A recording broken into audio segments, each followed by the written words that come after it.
একটা হলো ধর্মীয় শিক্ষা। এখন জাগতিক শিক্ষাকে আমি খারাপ বলছি না। অনেকে বলতে পারেন হুজুর তাহলে আমরা ডাক্তার হব না? অবশ্যই ডাক্তার হবেন, অবশ্যই ইঞ্জিনিয়ার হবেন, অবশ্যই প্রফেসর হবেন। সমাজের মধ্যে এগুলো দরকার আছে না নাই?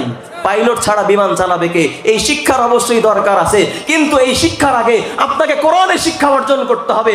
মক্তবে এই মাদ্রাসায় পাঠাইতে হবে, কোরআনের হাফেজ বানাইতে হবে, কোরআন আপনার সিনার মধ্যে ঢুকাইতে হবে। এই সিনার মধ্যে ঢুকার পরে আপনি যদি ডাক্তার হন, ইঞ্জিনিয়ার হন, প্রফেসর হন, পাইলট হন, তাহলে কখনো নাস্তিক বেঈমান হবেন না। ঠিক না? শুধু তাই নয়, আপনি চেষ্টা করবেন কোরআনে আইন চালু করতে, কোরআনের মাধ্যমে জীবন চালাইতে। আর পক্ষান্তরে যারা কোরআনের সাথে সম্পর্ক রাখবে না, এরা যতই বড় ডাক্তার, ইঞ্জিনিয়ার, প্রফেসর হোক না কেন, এরা আসলে মানুষের মতন মানুষ হবে না।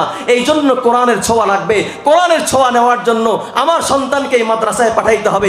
আপনার সন্তানকে অনেক বড় ডাক্তার বানান, কিন্তু তার আগে কমস কম কোরআনটা একটু শিক্ষা দিয়েন, যাতে করে কমস কম মরার পরে সূরা ইয়াসিন পড়তে পারে, যাতে করে আপনার সন্তান আপনার জানাজা পড়াইতে পারে, যাতে করে আপনার সন্তান মরার পরে সূরা ইখলাসটা পড়তে পারে, আপনার সন্তান রব্বির হামহুমা কামা রাব্বায়ানি সগীরার মাধ্যমে দোয়া করতে পারে, আপনার সন্তান কবরে গিয়ে আপনার জন্য সওয়াব রিসানি করতে পারে।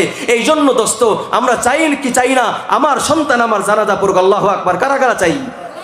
আল্লাহ আমাদের হাতগুলোকে কবুল করেন। আমাদের ছেলে যদি না থাকে, একটা নাতিকে হইলো আমি কোরআনের হাফেজ বানাই, এই মাদ্রাসায় ভর্তি করায়া আমার সন্তানটাকে আমি কোরআন শিখাই, জানাজাটা শিখাই, আর ওসিয়ত করবো আমার নাতি ছেলে আমার জানাজা পড়াবে ইনশাআল্লাহ। আল্লাহ পাক রব্বুল আলামিন আমাদের সকলকে জীবনে শেষ পর্যন্ত কোরআনের সাথে মহব্বত ভালোবাসা রাখার তৌফিক আল্লাহ নসিব করেন। আমিন।